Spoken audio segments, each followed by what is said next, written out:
సాఫ్ ఉంటుంది, మనసు సాఫ్ ఉంటుంది. అందుకే తాను మాట్లాడితే అందరికీ ఇనబుద్ధి అవుతుంటుంది అని అంటుంటాడు సంగారెడ్డి మాజీ ఎమ్మెల్యే జగ్గన్న. అంతేకాదు ఆపతున్నదని జగ్గన్న ముంగట ఎవ్వళ్ళు చేయి సాపి అడిగినా కాదనకుండా లేదనకుండా సాయం చేస్తాడని అంటుంటారు. అగో అట్లనే నోరు తెరిచి అడిగిర్రని ఇప్పుడు గీళ్లకు ఈ సాయం చేసిండు. ఓ రోజు గంగిడ్ల ఆటలాడుతుంటే నడుముల మీద చేయి పెట్టుకొని నిలబడి చూస్తుండు సంగారెడ్డి సింగం జగ్గన్న. వాళ్ళు ఆటలాడుతుంటే సార్ సంబరం అనిపించినట్టున్నది. ఇచ్చిన మాట మీదంగా 2 లక్షల పదార్లు ఇచ్చిండు జగ్గన్న.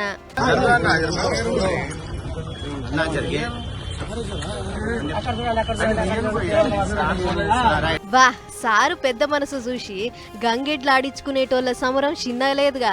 అయితే 2 ఎడ్లను కొనుక్కుంటాం సాయం చేయమని జగ్గన్న దగ్గరికి పోయిర్రట. ఆయన బిడ్డ పెళ్లి ముచ్చట ఓడిచినాక కలుస్తానని ఎడ్లను కొనిస్తానని మాట ఇచ్చిండట కూడా.